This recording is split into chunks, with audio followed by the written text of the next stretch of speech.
Halo, selamat siang. Saya Dr. Rani. Saya bekerja di Rumah Sakit Kristen Indimara. Tapi karena saya dokter PNS, sejak COVID saya juga bekerja di posko COVID sejak awal pandemi. Waktu itu pemeriksaan masih dilakukan pengambilan sampel darah untuk pemeriksaan antibodi. Kemudian yang reaktif kita ambil sampel PCR, dikirim ke Jakarta menunggu hasil. Kemudian waktu Provinsi NTT Kupang sudah punya alat pemeriksaan PCR, pemeriksaan dilakukan dengan pengambilan sampel PCR, kirim ke Kupang. Hasil juga waktu itu lumayan lama, 2 minggu sampai 1 bulan. Kemudian setelah Sumba Timur punya PCR sendiri, jadi pemeriksaan kita lakukan dengan pengambilan sampel PCR, dikirim ke lab PCR yang hanya ada satu untuk satu Pulau Sumba di RSUD Umbura Rameha. Kemudian juga pemeriksaan dengan pemeriksaan antigen. Nah, itu yang kami kerjakan. Jadi waktu awal pertengahan hingga sekitar bulan Maret atau April tahun ini, di posko itu terdiri dari 6 orang. Ada 5 dokter, 1 analis kesehatan. Waktu itu semua pemeriksaan dipusatkan dilakukan oleh posko. Dan kemudian sejak pemeriksaan dikerjakan oleh puskesmas, tim posko berkurang menjadi hanya 2 orang, saya dengan analis lab. Posko tugasnya sekarang sama, dari 3T itu yang kita kerjakan fokusnya di tracing dan testing, terutama testing. Jadi posko melakukan pemeriksaan baik antigen, rapid antigen, pemeriksaan rapid antibody, juga pengambilan sampel untuk pemeriksaan PCR. Pemantauan dilakukan oleh nakes dari puskesmas. Kalau ditanya sudah ideal tidak tenaga, ya tidak. Contohnya di posko kemarin kami kan cuma berdua ya, kemudian posko kita buka biasanya 1 minggu 3 kali, Senin, Rabu, Jumat. Dalam sehari pemeriksaan itu bisa lebih dari 180 sampai 120 normal. Kemudian yang analis labnya kemarin positif, dia harus isolasi 2 minggu. Dia positif kan otomatis tinggal saya sendiri kan.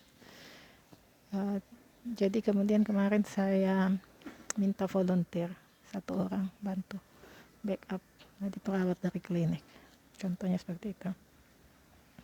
Kemudian kalau bicara tenaga di puskesmas, jadi adik-adik dokter di puskesmas beda-beda ya, masing-masing puskesmas mengatur tenaga. Tapi secara umum kalau dibilang misalnya tim COVID di puskesmas ditetapkan satu kelompok yang bertugas melakukan testing, ambil sampel, periksa rapid antigen, antibody, kemudian tim yang melakukan pemantauan.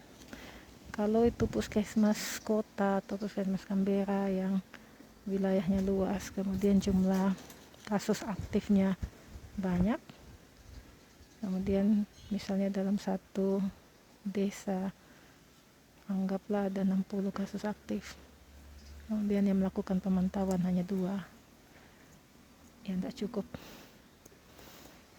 Contohnya seperti itu. Jadi kalau ditanya tenaga sudah ideal, tidak. Mungkin tidak akan pernah ideal, apalagi kalau banyak nakes yang terinfeksi. Kalau ditanya apakah angka COVID sekarang mengkhawatirkan, ya, kita melihat kenaikan kasus sejak yang setelah liburan dan seterusnya sampai sekarang. Kebanyakan klaster keluarga. apalagi karena keluar masuk masih bebas, jadi pelaku perjalanan dari semua tempat bisa masuk ke sini. Nah, memang semua datang dengan hasil pemeriksaan antigen, tapi antigen negatif pada saat ini, apalagi kalau yang bersangkutan kontak erat, tidak menjamin bahwa bahwa dia tidak punya virus dan tidak menularkan ke orang lain. Jadi apakah terkendali? Tidak, belum. Pendapat saya belum terkendali. Kemudian mengenai ketersediaan alat tes, lab PCR, APD dan sebagainya. Sumba Timur punya lab PCR. Kemampuan pemeriksaannya 1 hari bisa 96 sampel.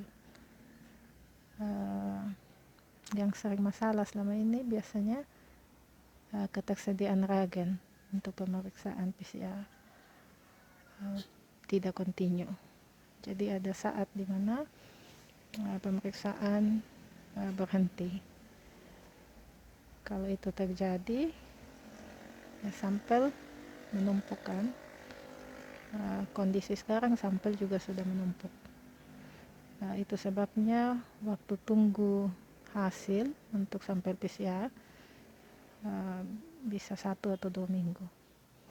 Okay. Kemudian bagaimana dengan logistik lain?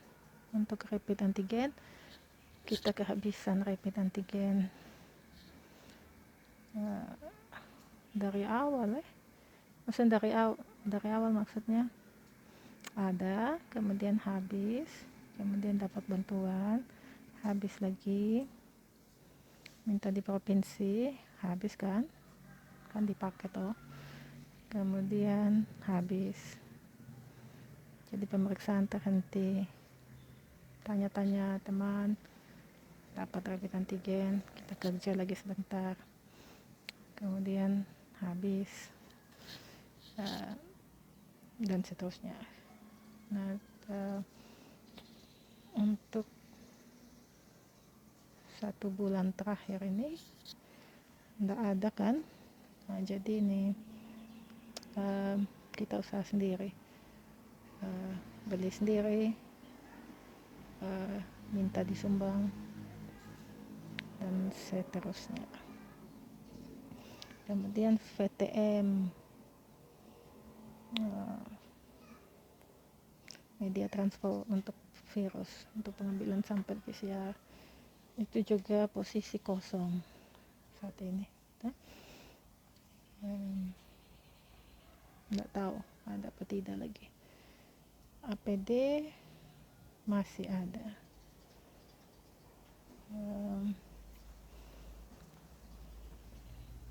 Apakah pembatasan sosial cukup baik? Di atas kertas rencananya bagus kalau bisa dilaksanakan dan dikawal dengan baik pelaksanaannya. Tapi kalau tidak, ya susah. Yang paling masalah ialah kegiatan sosial. Dengan kepatuhan orang mentaati protokol kesehatan, kalaupun mereka harus melakukan kegiatan sosial. Buat semua ini sih. Ini tidak masalah, kasus ada kasus positif. Hanya kita mesti bisa menjaga diri, memastikan kita tidak masuk kriteria kontak erat. Itu yang belum bisa dilakukan orang-orang. Nah, kalau ada bantuan, prioritasnya apa? Penanganan COVID itu kan 3T. Testing, tracing, treatment. Masing-masing bagian punya hal yang jadi prioritas gitu. Kalau untuk di treatment, penanganan kan isolasi bisa di rumah sakit, bisa terpusat di tempat yang disediakan pemerintah, atau isolasi mandiri. Nah, kalau isolasi itu yang diperlukan pertama ya tempat Dan kalau rumah sakit berarti ketersediaan tempat tidur. Kalau tempat isolasi terpusat juga begitu. Dan keperluan lain yang mengikuti. Kalau isolasi terpusat, yang mesti dipikirkan juga tenaga, obat-obatan untuk itu. Nah, tapi hal ini nanti teman dari rumah sakit akan bahas. Nah, fokus saya posko di testing. Yang paling diperlukan sekarang prioritas logistik untuk tes. Sumba Timur memberlakukan PPKM level 4. Kemudian dengan positif rate Sumba Timur 18%. Kalau PPKM level 4, paling tidak dari 1.000 orang ada 10 yang kita tes.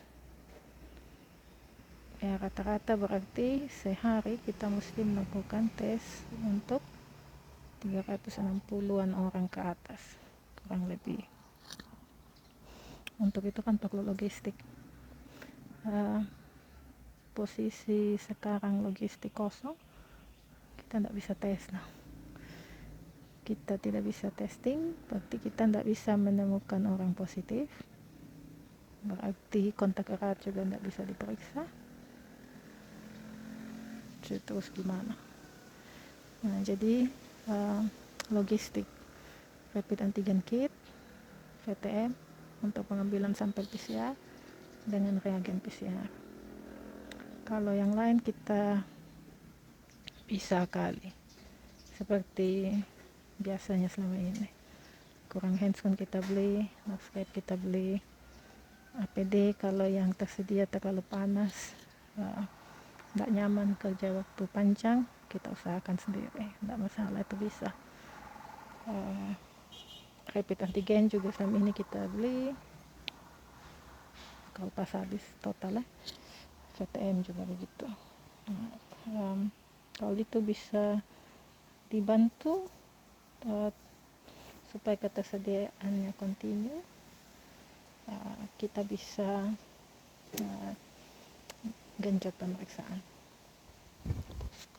Puskesmas bisa lakukan itu, tenaga ada, hanya perlu senjata. Sekian dari saya, terima kasih banyak, tetap sehat semua, Tuhan berkati.